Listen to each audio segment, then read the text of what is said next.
drowning happens vertically. And it's not like you see it in movies. Like, it's not a bunch of splashing and screaming and coughing. It's fast and it's silent. And it happens in as little as 10 seconds.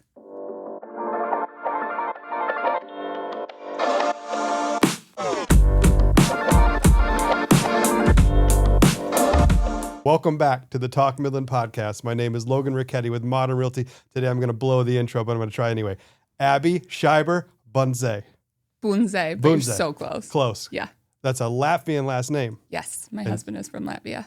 So your last name is a little different than his, and then yours together is different. Yes. I'm getting a masterclass education in Latvian. Yeah.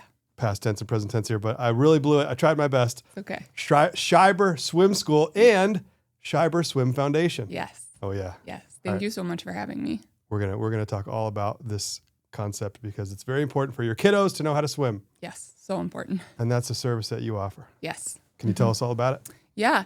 So I teach a self-rescue and survival-based swim program. I've developed my own curriculum over the last 7 years. Wow. And based on statistics and really tracking the progress of every student that comes through my program, how long it takes them to learn these skills. We've really gotten it down to an absolute science. We start as young as 4 months. Wow. And head all the way. I mean, I teach 80-year-old adults How to swim. how to swim and how to out. save their own lives if they were to fall into the pool. That's the key. Yes. That's the key. This isn't a program to teach you how to maximize your reps. It's about how to stay alive in the event you Yes. fall in the water and you don't know how to swim. Yes. We do train swimmers also because my husband and I both swim in college, but our focus is primarily self-rescue. So, Well, I remember at the school I went to, they had boarders for swimming, and they were Olympians. wow. Yeah, wild. Wow. And Where'd you go? It was a school in Jacksonville, Florida called Bowls. Oh, I don't know yes. if you've ever heard of it, but Florida produces the best swimmers. So, all they did was swim. yeah. Yeah. All day, every Yeah. morning, 5 o'clock till 8 o'clock, school, swim afternoon, swim night. They were Yes. very, very dedicated. Yeah. You did that? Oh, yeah. Where'd you go? My husband and I both swim at Northern Michigan University. Cool. Is that where you met? Yes, 4-year varsity swimmers. Wow. And before that, I started here on the Dolphins when I was 5 or 6. I don't know. But my whole life was a swimmer. My dad passed away in 2007. And I took a little bit of a break from swimming just because it was hard without him. And then my junior year of high school, the swim coach at Midland High, she approached me and was like, "You used to be a butterflyer. Like, please come back. We need some butterflyers." And I was like, "Oh, I'll give it a try." And my mom said, "The only way I'm letting you do this is if you really go for it and give it your all." Mhm. And I did, and I got a scholarship, and that's how I met my husband, and that's how we started the swim school. Dolphins is that with the country club? That is through the community center. Community center. Yes, Okay. yes, the Midland Dolphins. It's like the A soccer. I don't know. Yeah, yeah. There's a lot of letters. I know what you're talking about. AAU. AAU. There Yeah, you go. yeah, okay. Obviously, that was not my sport, but yeah. So it's the travel team for The serious swimmers that are kids. yes. So even at a young age, swimming can be a competitive sport. Mm-hmm. Oh, yeah. And a lot of kids either go through the community center or I know there's a program at the country club in Midland. Yep. So there's a lot of places where at the age of 5, 6, 7, 8, you can get started getting serious. But we're talking today mostly about the babies, Yes. right? Yes. I was just telling you before we started, we went to spring break this year and we flew all the way down to Florida, got a place on the beach, spent all day traveling with the 4 kids. Yeah. The minute we got there, we unloaded, walked right out to the beach. I had my little Beverly in my arm, and Lenora came racing past me out of nowhere, jumped into the water, excited to see it for the first time in her life, immediately tripped and fell into a riptide. Yeah.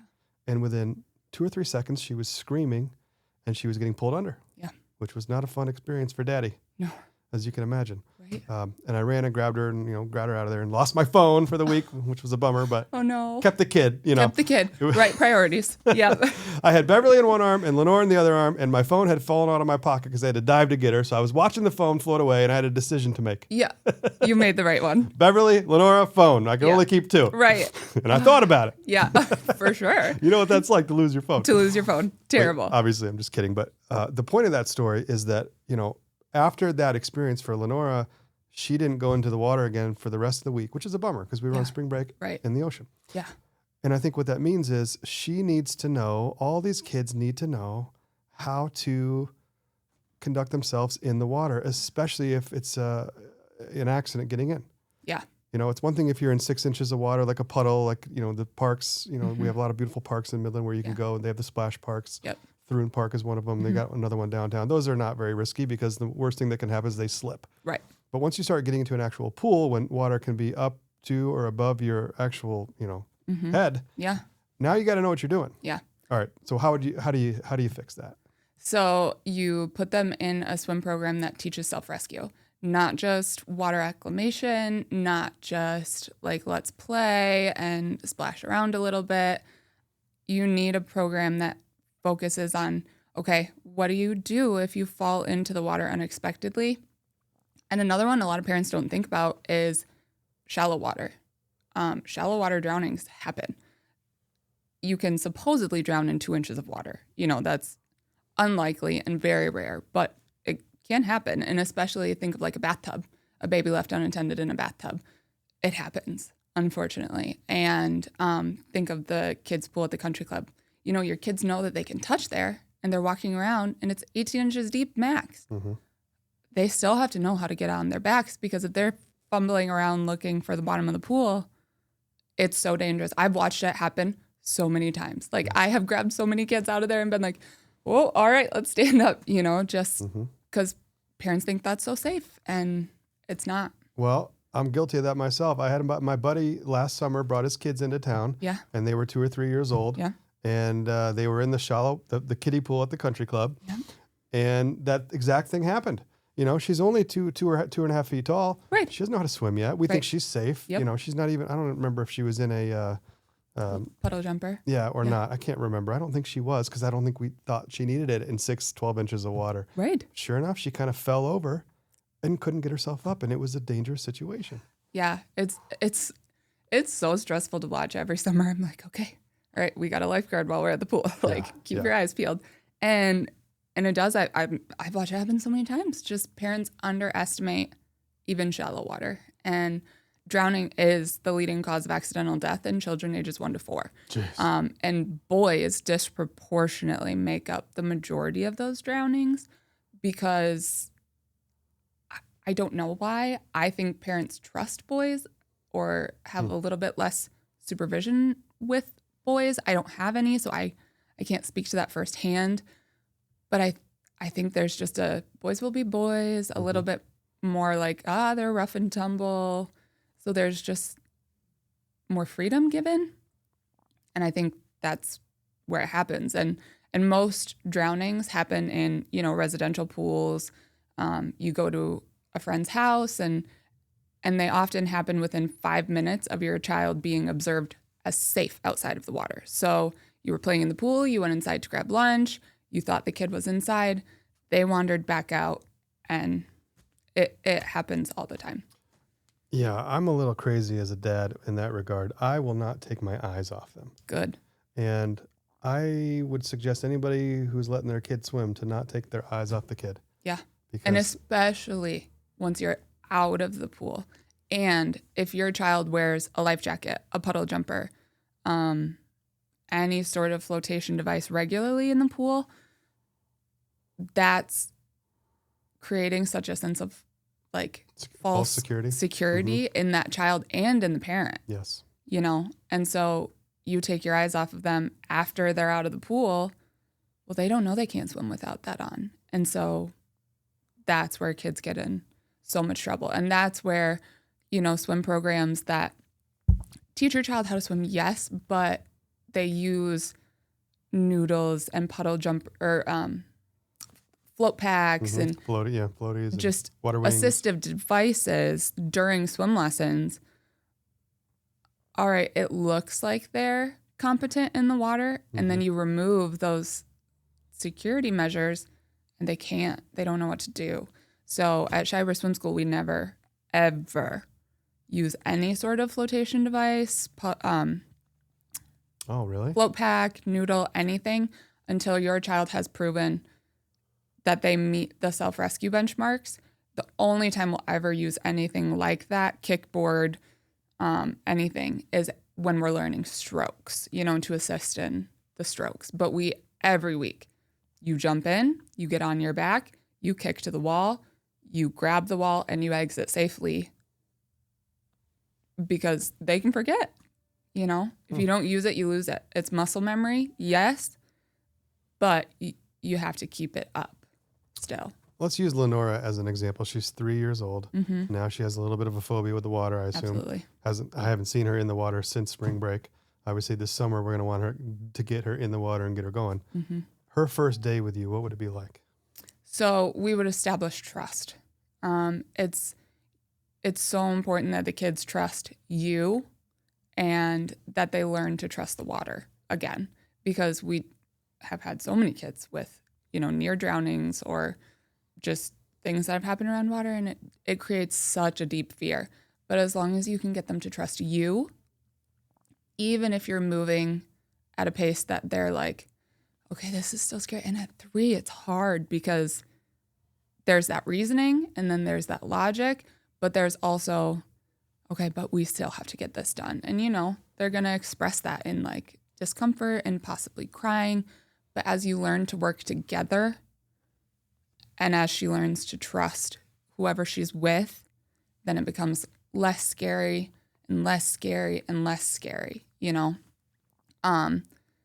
you're sitting on the edge of the pool and she won't get in, and, they're not making her get in and learn to trust the water again, I mean, the same thing could happen again, right? Because she just doesn't have that skill. So it's different with a kid who's had that experience. We're much slower,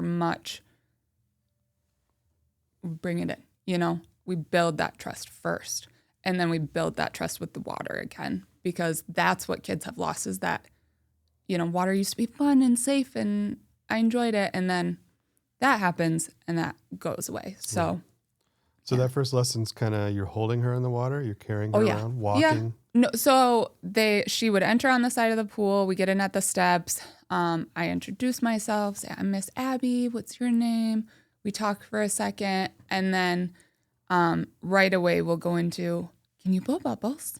Can you blow on my finger like it's a birthday candle? Blow. Okay, can you do that to the water?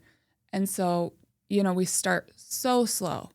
And then by the end of the lesson, we're rolling her on her back. We're saying, put your ears in the water. We're not just going to sit there for the whole time. We're going to go. We're going to be like, great job. That was amazing. And the thing that kind of differentiates is we use cues, always the same cues, always the same phrases. We always count to 3 before we go. It's ready. 1, 2, 3, go, for every skill while we're learning, because then they know what to expect. And in a lot of programs, it could be a different instructor every week. It could be different things going on every week. It could be just completely different all the time. And kids learn really well with structure and predictability and safety. And so we build that into lessons, that structure, that, oh, I know what to expect. I know what's coming. And so that's what we found has helped kids move through faster, but with more trust and less fear. What does success look like for a 3-year-old at the end of training? What can they do? What could Lenora be able to do after working with you? Yeah.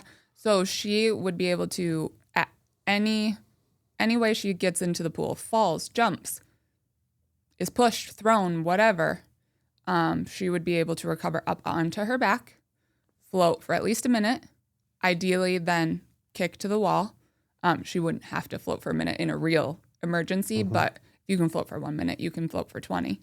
And so then she would kick to the wall. She would grab the wall safely and exit the pool on her own. The exiting the pool by themselves starts between 18 and 24 months. Every kid is so different, but like for an infant, the benchmark is, okay, they fall in, they roll over, they float till help gets there. But as they get older, we swim on our bellies. It's swim, float, swim, get to the wall, climb out. Knowing how to exit a pool is just as important as knowing how to float. If parents don't find you for 15 minutes, all right, let's get to the wall and let's get out, Yes, yeah. So. Well, okay. So isn't there like a process like elbow, elbow, knee, knee or something like that? Yeah. How does it work? Yeah. So they grab the wall. I have my students grab the wall on their back. They reach up with a hand and then they roll under and grab with the other hand. Oh. As they get older, we learn how to grab on our bellies, but I find for a lot of babies, it's really difficult for them to roll over, grab the wall, and then get it with the other hand. Like a pull up? Almost, yes. It's easier for them to allow their head to touch the wall, reach up. That's their cue, their head touching the wall. Okay. They bring their arm up, grab, and then they roll under and grab with the other. Interesting. Is that because it's just harder for a kid to swim, the traditional way with their feet under the water, kicking and their head up? Oh, yeah. It's doggy paddle, we do not ever cover. And another thing that we don't ever do is treading water. A lot of parents are like, why don't you tread water? Why don't you teach them how to tread water? Because water puts them vertically in the water. And in the swimming world, that's drowning position. A child will not drown if they're on their back, even on their belly. If you can maintain a horizontal position in the water, you have a chance. You have a chance. Yeah. But drowning happens vertically. And it's not like you see it in movies. Like, it's not a bunch of splashing and screaming and coughing. It's fast and it's silent. And it happens in as little as 10 seconds. I remember my dad described his naval training. He was an aviator, and they had to practice surviving in the water in the event of a crash. And he told me that they would he'd be face down on his stomach with all four limbs kind of underwater, and then he would just kind of turn his neck to get a breath, and he'd go back and turn his, because that's the way to stay for hours if you had to, right? Exactly. Yes. But and especially if you crash in the ocean, you're fighting waves, right? Yeah, different. It's a whole different beast. If your daughter had known how to swim, a rip current or a riptide is still so dangerous. I mean, yes, she would know how to get up onto her back, right? But you're still getting sucked out. So the ocean is different ballgame. Is a whole different ballgame. Even Lake Michigan, think of how many people drown there. Swimmers drown there. Yeah. Every summer without fail, because people underestimate the power of the Great Lakes and the ocean. But if you know how to get onto your back in a pool, you're mostly good. We do learn how to swim on our bellies though too, because like you said, the ocean, they're putting their face in, the waves. Well, if you're fighting a bunch of waves in a pool that's really busy and you're trying to float, you're just going to get pummeled by waves, right? So swimming on your belly in that instance is actually the safer way to swim. All right. So one season of lessons you think you can get from 0 to out of the pool? Oh, yeah. Yeah? Well, I guess, what do you mean by season? Well, what you tell me. Okay. So I require everybody books in blocks of 4 lessons, right? And I always tell parents they're not going to be done after 4. An 8-year-old maybe, but a 3-year-old definitely not. So based on all of our averages, we see, like a 3-year-old moving through in 8 to 16 weeks. It just kind of like when you've had a drowning incident or a near drowning incident and there's that fear, it could take longer.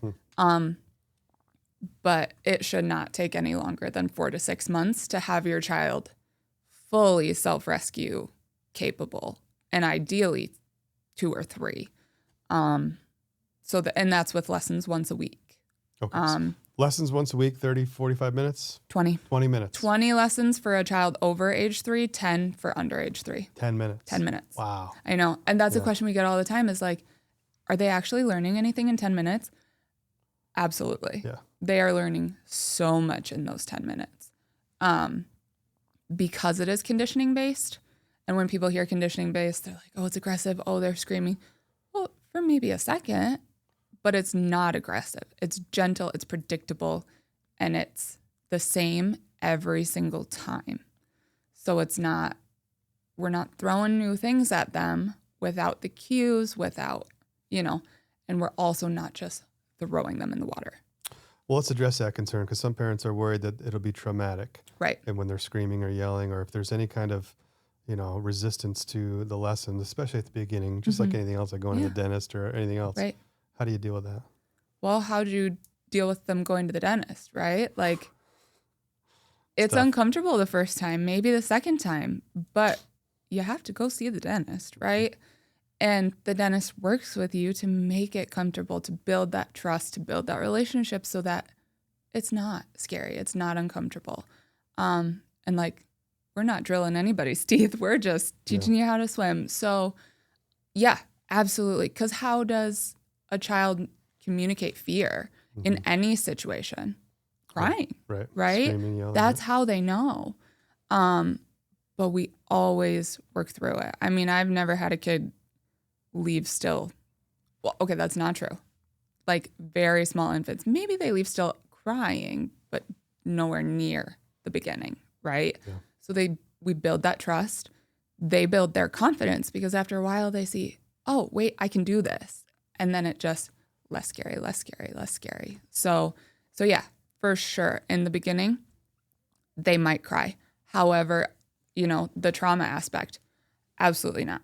If you take your child after their first swim lesson to a pool and say, hey, let's go swim, they'll be like, yeah, let's go swim. Like what we do at swim lessons has no impact on their love of the water, on a fear of the water. It builds confidence, not the other way around. So even if they're crying at lessons, they will forget by the time they leave. There's no trauma associated.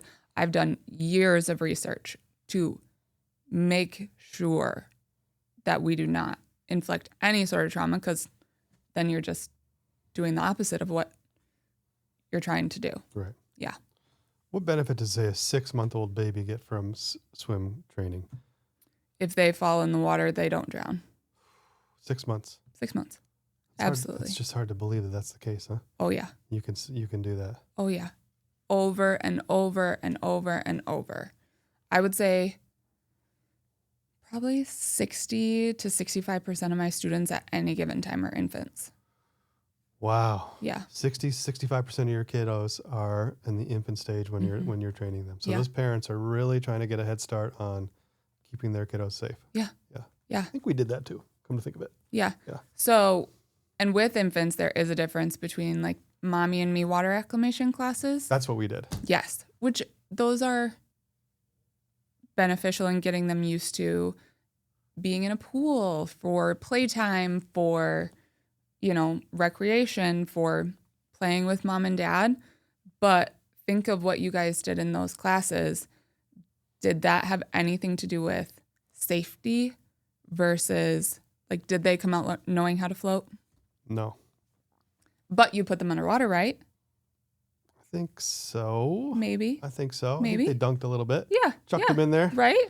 Which is great. That's awesome. Get them used to going underwater. Absolutely. I'm all for that.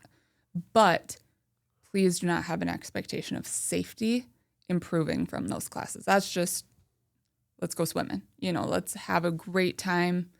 And let's do something together. You are your child's safe place, right? Hopefully, usually. And that's a big reason why we don't have parents with us in the water, because we want to maintain that safety bond outside of the pool so that when you guys go swimming, it is still so fun. There's no association between Miss Abby makes me go underwater sometimes and I don't love that, to mom, let's go play at the pool with mom. Yeah. It's so separate. It's so fun. All right. Interesting. Are all these classes one-on-one classes then? Yep. Yeah. Yeah. Okay. Right now we're running a group lesson because I'm trying to take my curriculum to other programs Wow. because I don't want to be the only one in Midland who teaches self-rescue. I don't want to be the only one focusing on life-saving measures. I want every program to do that. But a lot of programs in the area are group lessons. So how do you implement self-rescue into group lessons? It's really hard. So we're kind of starting to say, okay, how do our statistics track through groups? And actually what we've found, so we're 5 weeks in to our groups, and even in our youngest group, which is 4-year-olds, every single one of those kids achieved a 10-second float, which is our earliest floating benchmark, in 3 weeks. Wow. Yeah. So I assume that if it's a class setting, everybody who's not up is kind of on the side watching? Yeah. Okay. Mm-hmm. Yeah. Yes. So you have four kids at a time or so? Mm-hmm. 4 or 5 Maximum. Kids? 4. Maximum 4. Got it. And then, ideally 3 is great, but maximum of 4. And still only 30 minutes. Any longer than that, and a 4-year-old. Have you ever seen a 4-year-old pay attention for longer than 30 minutes? It's tough. No, only with a movie. Yeah, right. Exactly. And so we just move one at a time. And the most important thing is never turning your back to those children. Because I hear stories all the time of parents coming to me from other programs saying they took the float pack off and the instructor, who's often a teenager, right? Yes. Turned their back, and my 2-year-old fell in the water and almost drowned. And the lifeguard didn't see it. The instructor didn't see it. I had to sprint and grab them. I have so many stories of that happening, and it's terrifying. You think you're putting your child in the safest place, and then that happens, and you're like, where do you go from here, right? Like, Yeah, that's what do crazy. you do? Yeah. So, yeah, just never, ever taking your eyes off those kids is so important. So how are you trying to bring your curriculum that you developed into other programs? What does that look like? So, kind of like a homeschool program. You get to pick your curriculum. Even in public school, you get to pick what curriculum your school uses. There's, you have to meet these criteria. And so that's kind of what I'm trying to do. Our program is called Foundations First, because if you don't have a solid foundation in the water, you don't have anything. And that means those self-rescue benchmarks. And so I've put together my curriculum in a very comprehensive packet for, aquatic professionals, like the director of aquatics at the community center or YMCAs or anything like that. And so I want to take this to programs like that. They already pay to use the Red Cross curriculum or the YMCA curriculum. Got it. But they're so much less focused on self-rescue and knowing what to do in an emergency. And so, if we can get that into swim lessons across at least the area, hopefully the state, then it raises the standard for all programs and it reduces drownings even further. It's a great idea. Yeah. Tell me about your foundation. Yeah. So I started it. We just got our 501c3 approval in March. And it's called the Schieber Swim Foundation. And the goal is to give access to life-saving swim lessons for everybody, even the playing field. Sliding scale, fully funded swim lessons.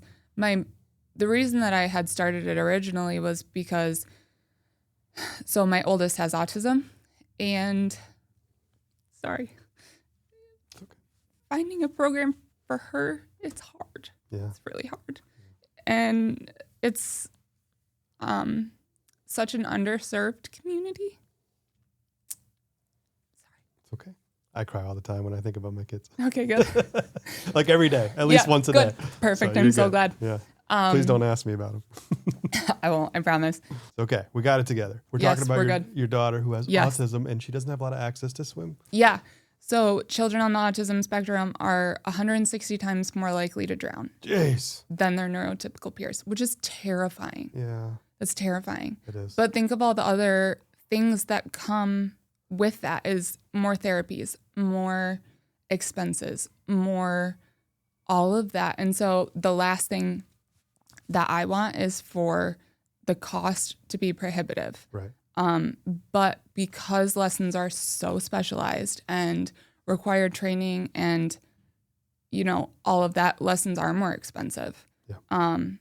Just by nature.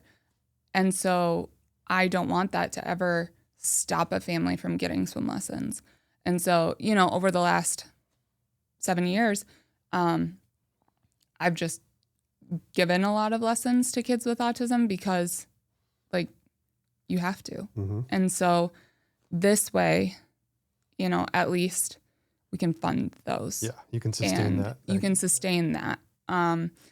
So that was really where it started. But my heart is just to get as many kids safe as possible.